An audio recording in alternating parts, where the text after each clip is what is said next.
singing, I might not even be in the right key, but I just feel just a little bit of a song stirred down on the inside.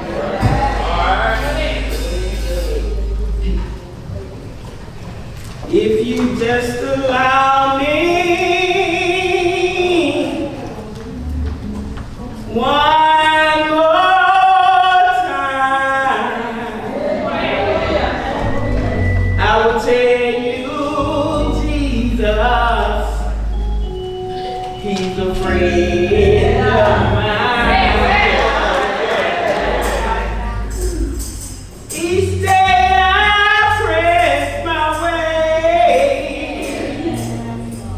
so that I won't go astray. The Lord will guide me every step of the way. I love Jesus more today than I did, than I did on yesterday. He woke me up early this morning, and He started me on my way.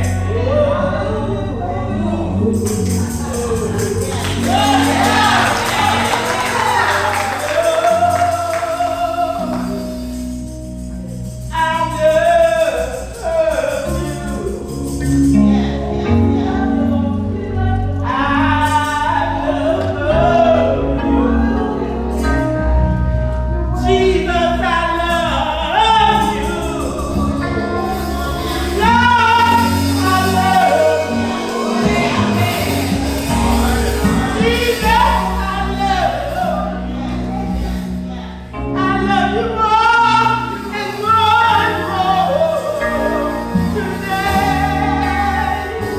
Hallelujah. Hallelujah. Hallelujah. I love you.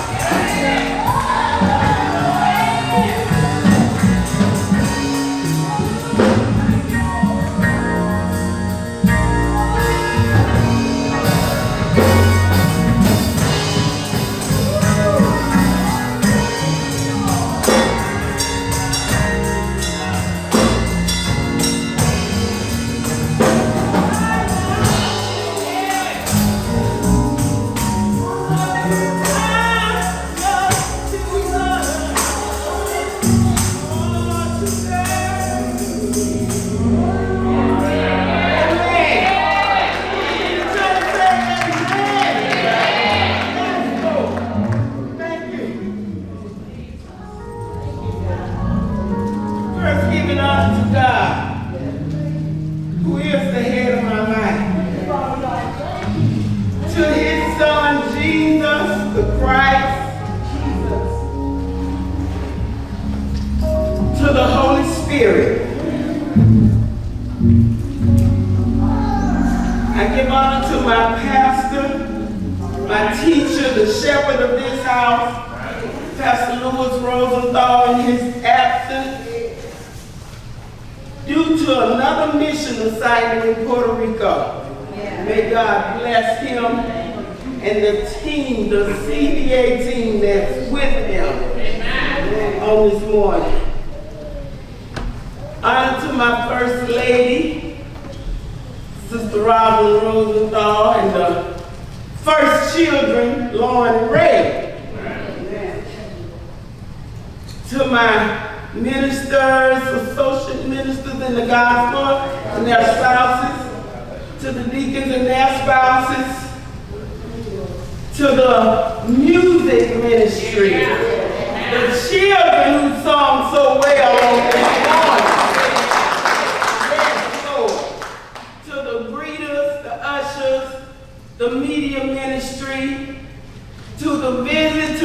house, and to my wonderful, amazing family known as D. McKinney First Baptist Church.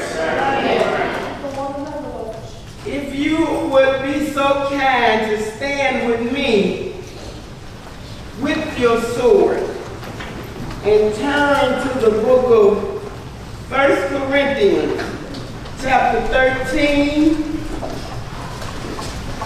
verses 1 through 7, and then verse 13. 1 Corinthians chapter 13, verse 1 through 7, and then skipping down to verse 13. Some people call it the love chapter. I'll be reading from the New King James Version, and it reads, "Though I speak with the tongues of men and of angels, but have not love, I have become as sounding brass or a clanging cymbal. And though I have the gift of prophecy and understand all mysteries and all knowledge, and though I have all faith so that I can remove mountains, but have not love, I am nothing.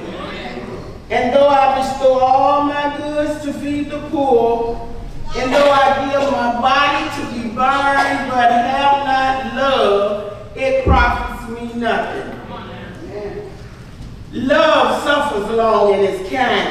Love does not envy. Love does not parade itself, is not puffed up, does not behave rudely, does not seek its own, is not provoked, thinks no evil, does not rejoice in iniquity, but rejoices in the truth, bears all things, believes all things, hopes all things, endureth all things."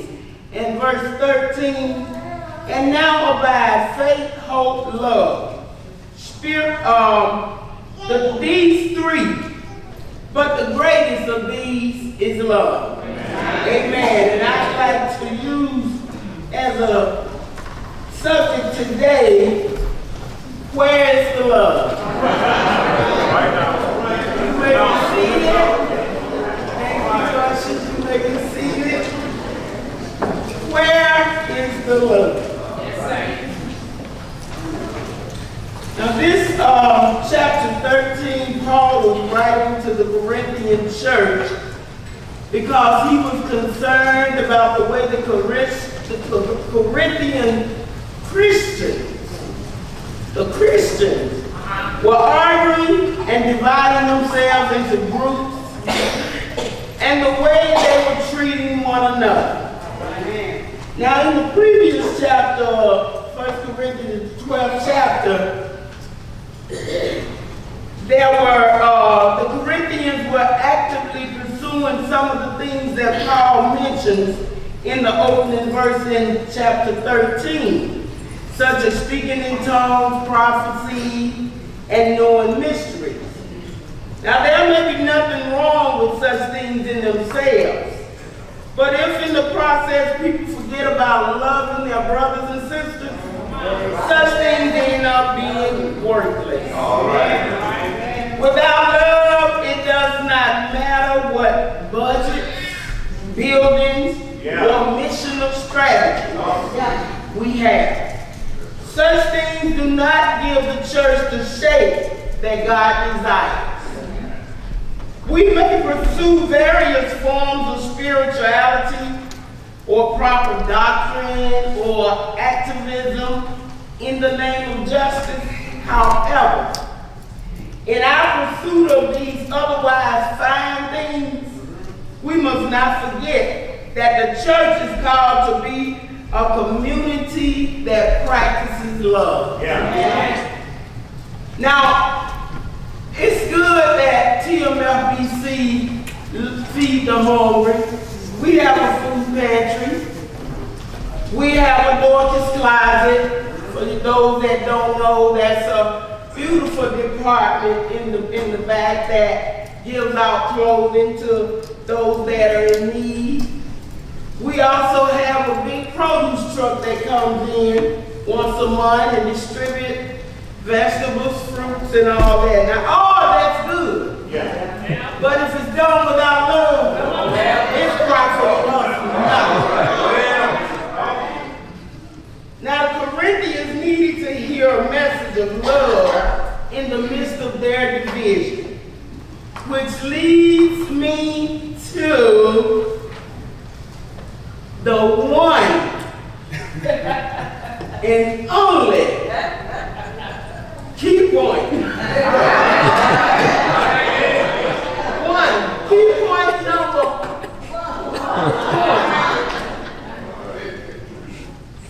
And his love should be the center of all our actions. Amen? Where is the love? Now, Paul told the Corinthian church that all their problems would be solved if all the members would love one another as Christians should. Now, let's look at chapter 13, starting at verse 1. Paul said, though I speak with the tongues of men and of angels, though I speak with tongues of men and of angels, but have not love. It's like your little red wagon, empty, coming down a steep mountain, making a lot of noise. Ain't nothing in it. It's just loud, making noise. And I believe James Brown said it best. We talking loud and saying nothing. Amen. The Corinthian Christians were consumed with spiritual gifts, particularly the gift of tongues. Paul reminds them that even the gift of tongues is meaningless without love. It is nothing but a lot of empty noise. Amen? Verse 2, and though I have the gift of prophecy and understand all mysteries and all knowledge, and though I have all faith so that I can remove mountains, but have not love, I am nothing. Though I have the gift of prophecy, I can foretell the future. Amen? And understand all mysteries and all knowledge. Somebody said that knowledge is power. And have faith to remove mountains. It profits nothing if there's no love in it. Someone said a man with faith to move mountains without love will only move that mountain and place it in someone else's path. Or, better still, they would remove that mountain and place it on someone else. If it's done without love. Amen. Verses 3, and though I bestow all my goods to feed the poor, and though I give my body to be burned, but have not love, it profits me nothing. Though I bestow all my goods to feed the poor, I can give away everything I have to the poor. I can give them the shirt off my back, give them my last, pastor would say, big piece of chicken. But if it's done without love, I've done nothing. And though I give my body to be burned, I give my life as a sacrifice for the cause of Jesus Christ. If I'm giving without love, it's useless. What is love? There's 4 kinds of love. Number 1, there's eros love, which refers to sexual love. Number 2, there's storge love, S-T-O-R-G-E. That's the kind of and a child or between family members. Number 3, filial love or philia love. That's a love of deep friendship and partnership. It might be described as the highest love of which man, without God's help, is capable of. Number 4, that main love. Anybody know what that love is? Agape love. Agape love, it is a love that loves without changing. It is a self-giving love that gives without demanding or expecting repayment. It is love so great that it can be given to the unlovable or the unappealing. It is love that loves even when it is rejected. Agape love gives and loves because it wants to. It does not love in order to receive. Agape has little to do with emotions. It has much to do with self-denial for the sake of others. Agape love is the love we're talking about today. As I kind of jotted that down, I thought about a song I used to love to listen to. And I know I'm going to get some real deep saints up in here right now, but y'all remember Brother Ted Pendergrass? Ted Pendergrass used to say it's good loving somebody. Somebody loves you back. Well, that agape love, with agape love, you can love that somebody when that somebody don't even love you back. Matter of fact, I'm reminded in Matthew chapter 5, verse 44, and I'm going to say the B clause, it tells us, where the A clause reminds us to love your enemy. I don't believe your enemy going to love you back. But we're told to love our enemy. Bless them that curse you. Do good to them that hate you. And pray for them that despitefully use you and persecute you. Now ain't that loving somebody when they don't love you back? Amen. Where's the love? Okay, verse 4. Love suffers long and is kind. Love does not envy. Love does not parade itself. Is not puffed up. In verse 4, Paul gives a description of love. He's not writing about how love feels. He's writing about how it can be seen in action. True love is always demonstrated by action. In the 4A clause, love suffers long. That means love endures. It tolerates. It bears. It puts up with. I don't know about y'all, but while putting this message together, I was doing self-inventory. So I would like to kind of request that we all do some self-inventory. Love suffers long. Okay. It says it puts up with. And if God's love is in us, we will show long suffering to those who annoy us and hurt us. Ooh, I tell you.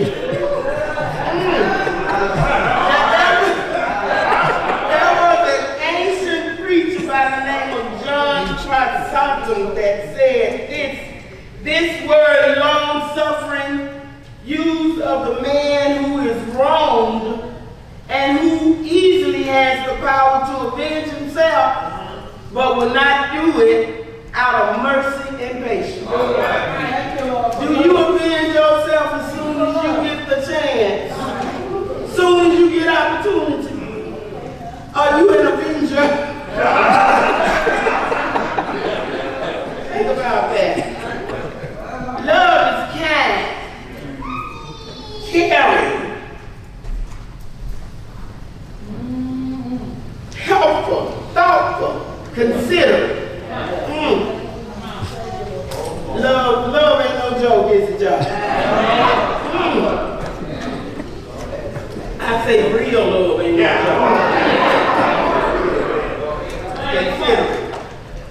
In the verse 4b, love does not envy. It does not show jealousy, resentfulness, or bitterness towards someone else's qualities or possessions. To break it down in today's layman terms, love is not a hater. Love does not parade itself. It doesn't do things for recognition or to gain attention. It does not have to have the limelight or attention to do a good job. Love gives because it loves to give. Not out of the sense of praise it can have from showing itself off. Love is not puffed up. It's not full of pride. It's not boastful, arrogant. It don't have the big head. My mama used to say, you got the big head. Love remains humble. Verse 5 says, love does not behave rudely, does not seek his own, is not provoked, thinks no evil. Love does not behave rudely. It's not impolite, disrespectful, unpleasant, or abusive. I probably lost somebody right there.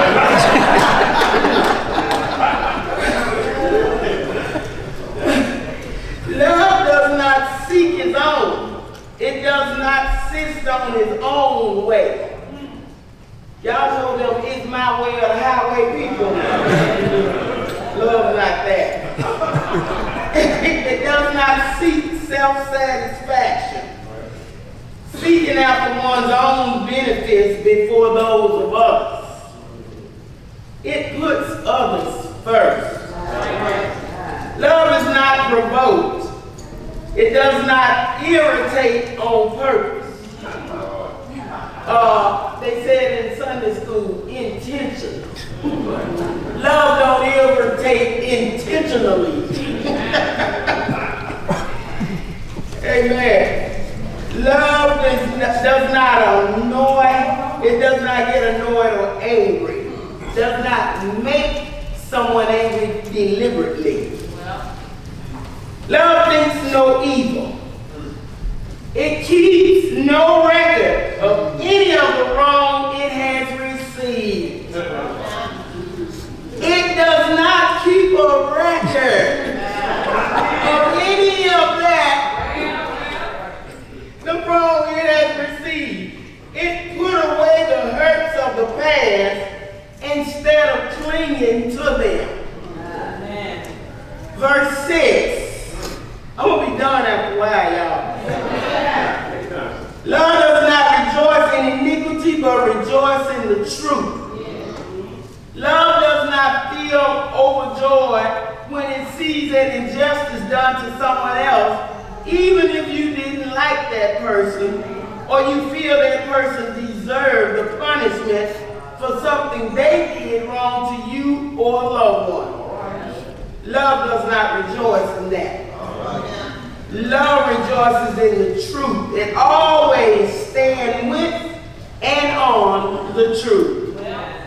Verse 7. Love bears all things, believes all things, hopes all things, endures all things. Love simply supports, holds up, carries all things. As I kind of looked at that one, I thought about the plaque with Jesus in it, the footprint in the sand. Yeah. When you start buckling under pressure and you feel you can't go any farther, and love picks you up and carry you when you can't carry yourself for a little while. I thought about that. That's love. Love believes all things. It believes the best in their brothers and sisters. Love, and y'all know God is love. And the songwriter said, he saw the best in me when everyone else could only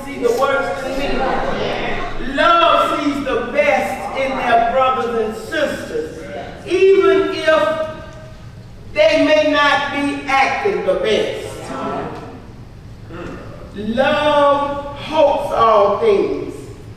It has confidence in others. It hopes for the best for their brothers and sisters. Love endures all things.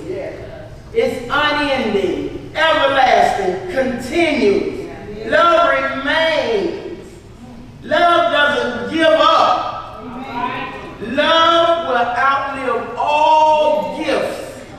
Those Corinthians were going at each other about the gifts and whose gift was better and what gift profited more in the church than that gift and this gift and my tongue speaking is needed more than your prophesying and all that stuff. But none of them talked about love.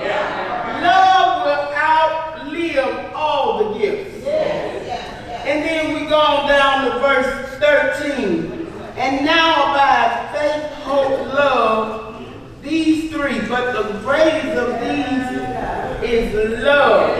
Paul said the three great pursuits of Christian life are not miracles, power, and gifts. They are faith, hope, and love. Though the gifts are precious and given by the Holy Spirit, they were never meant to be the focus or goal of our Christian lives. Instead, we should pursue faith, hope, and love. But the greatest of these is love. See, when we get into heaven, faith and hope will have fulfilled their purpose. But we will always love the Lord and each other and grow in that love through eternity.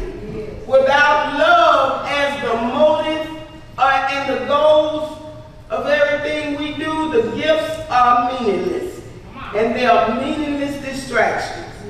Without love, it all amounts to nothing.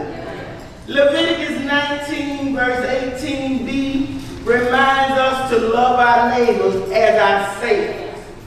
Matthew 5:44, I once stated, reminds us to love our enemy. Romans 13:8 tells us to owe no man anything but love.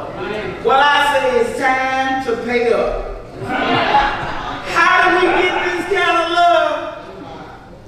How do we get the kind of love that Paul's talking about? 1 John chapter 4, verse 7 and 8 tells us that love is of God and that God is love.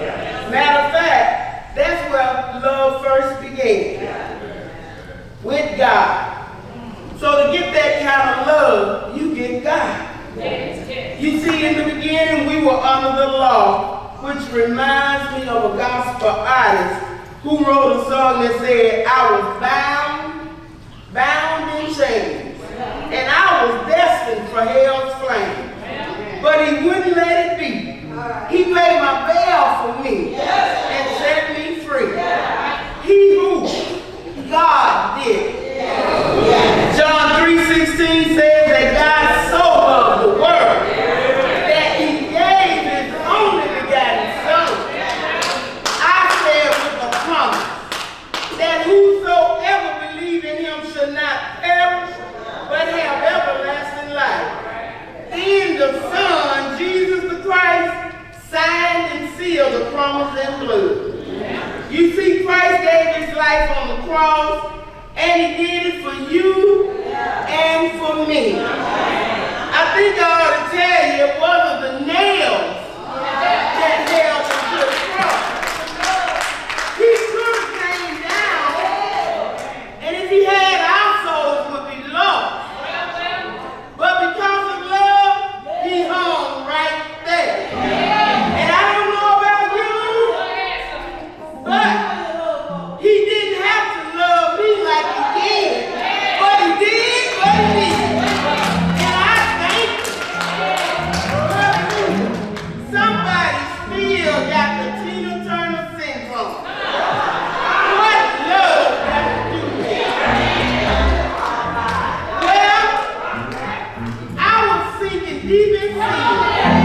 And it was love that lifted me. The world says ain't no love in the heart of the city. But I say as long as there's love in the heart of the saints, we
Heavenly Father, for speaking to me and through me. Father God, I love you today more than I did on yesterday. Father God, I ask right now that you look around the room, and if there's anyone who don't know about this kind of love, Father, I ask you to touch them right now, God. And at that appointed time, if they're seeking a church home or seeking how to be saved and how to receive this kind of love, Lord, I